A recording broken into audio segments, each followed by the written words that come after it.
सम्यक संबुद्धांना दर 3 प्रहरामध्ये त्यांना भूक दाखवला जातो. म्हणजे त्यांना जेवण दाखवण्याची पद्धत आहे इकडे.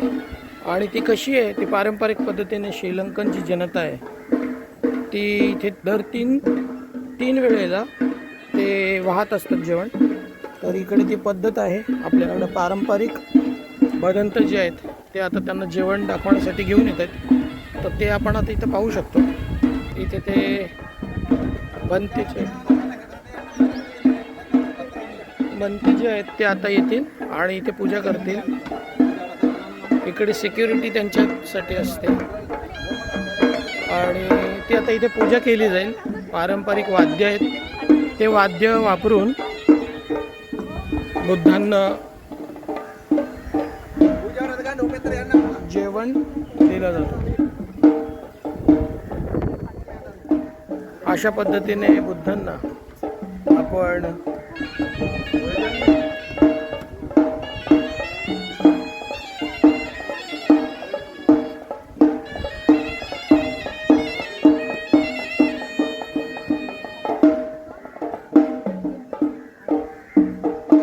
पारंपरिक पद्धतीने बुद्धांना जेवण दिलं जातं.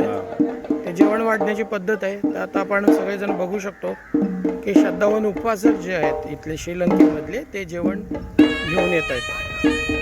पद्धत आहे.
बुद्धांच्या प्रती कशी श्रद्धा व्यक्त केली जाते हे आपण इथे आता पाहू शकतो. हे किती श्रद्धावान आहेत श्रीलंकन. इथे आपल्या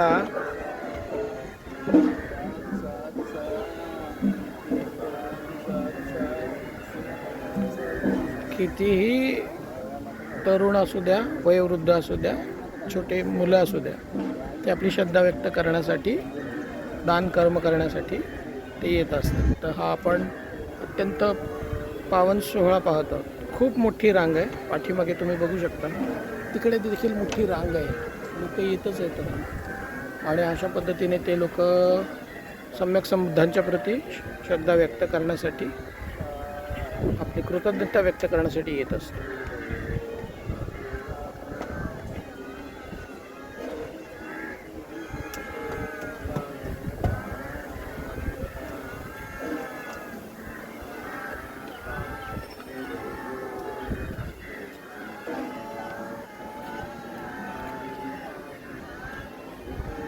खूप मोठी रांग आहे. ते येत आहेत कंटिन्युअसली.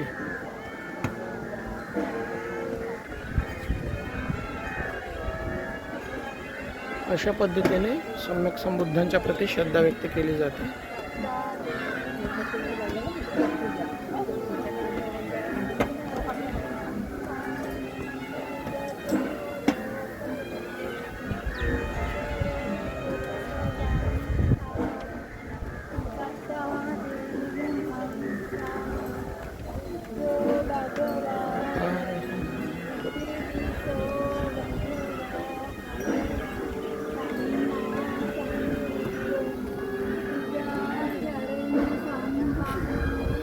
लोक येतच आहेत आणि आता इकडून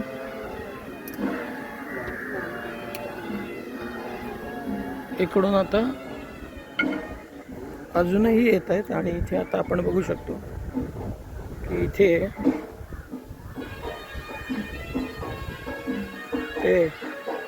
इथे विधी चालू आहे, ते आपण ते पाहू शकतो.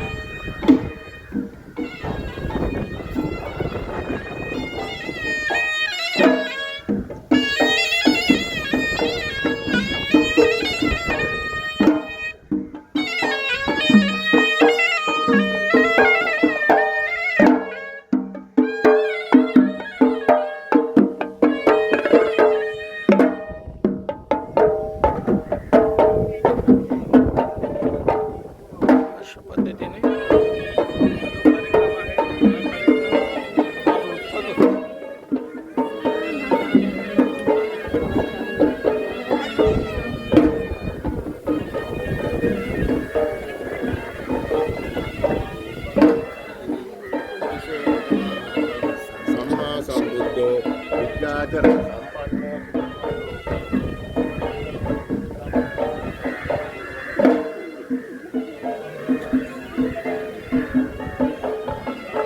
मेरिट्स घेणं ही पद्धत आहे बुद्धिझममध्ये. तर मेरिट्स घेतले जात आहेत.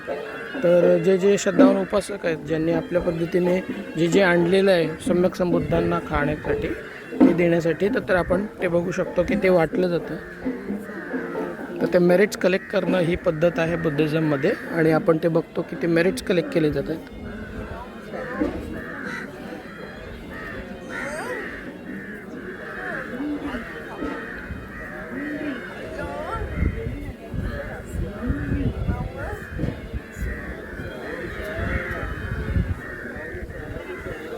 छोटी छोटी मुलं जी आहेत आत्ताही त्यांच्या उपासकांच्या माध्यमातून त्यांना ती घडवणूक केली जाते. तर आपण पाहू शकतो की किती वयोवृद्ध असू द्या किंवा कितीही तरुण असू द्या, वयोवृद्ध असू द्या, लहान मुलं असू द्या, ते खूप श्रद्धेने हे सगळं करत असतात. तर ते आपण आता पाहत आहोत की हे खूप श्रद्धापूर्वक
शिवर आहे, आणि शिवराच्या आतमध्ये भिक्षापात्र आहे. आपण बघू शकतो श्रद्धावान उपासक आपल्या पद्धतीने ते देण्याचा प्रयत्न करत आहेत. ते मेरिट्स कलेक्ट करणं ही पद्धत आहे आपल्याकडे बुद्धिझममध्ये. तर श्रीलंकन जनता जी आहे तर ते आपल्या आपल्या पद्धतीने ते वाहत असतात. त्या बॉक्समध्ये त्यांना चिवर आहे बदलताना, आणि त्याचबरोबर त्याच्यावर त्यांचं भिक्षापात्र देखील आहे. तर आपण ते भिक्षापात्र पण बघत आहोत. छोटी छोटी मुलं जी आहेत तेही आपल्या मेरिट्स कलेक्ट करतात. बदलताना जे लागतं त्या वस्तू दिल्या जात आहेत. हे दान केलं जाते. हे दान तुम्ही बघताय, छोटी छोटी मुलं दान जे वाहत आहेत ते देण्याचा प्रयत्न करत आहेत. छोटी छोटी मुलं आहेत जे दान देत आहेत. आपल्याकडे भारतामध्ये हे आपण आता विसरून गेलेलो आहोत. औषध आहेत, जे दैनंदिन लागणाऱ्या गोष्टी आहेत, हे औषध आहेत.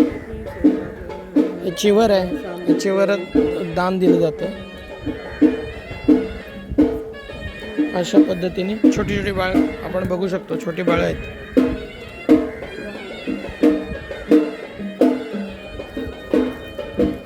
असं पूर्वी प्राचीन काळामध्ये जे चालू होतं तेच आत्ता पण इकडे केलं जातं आहे. आपण मात्र विसरून गेलो भारतामध्ये.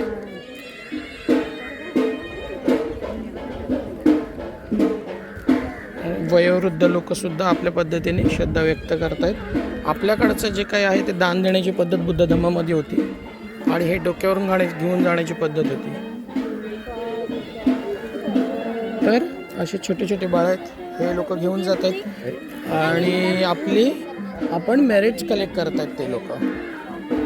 तर हे असं आहे आणि हे लोक आता ते सगळं वाहत आहेत. आपण जर बघितलं तर त्यांनी जे काही आणलेलं होतं ते आत्ता बुद्धांना त्यांनी अर्पण केलेलं आहे. तर हे दान आहे, हे दान त्यांनी आता अर्पण केलेलं आहे. ही अशी पद्धत आहे आपल्याकडे. आणि भारतात मात्र आपण विसरून गेलो आणि छोटी छोटी मुलं आहेत की जे आत्ता आपली श्रद्धा व्यक्त करत आहेत. आई वडिलांच्या बरोबर येऊन ते लोक ते मेरिट्स कलेक्ट करतात. ओके, से हाय. तर मेरिट्स कलेक्ट करणं ही पद्धत होती बुद्धिझममध्ये, तेच इथे केलं जातं. तर अशा पद्धतीचा हा सोमवती स्तूप आहे.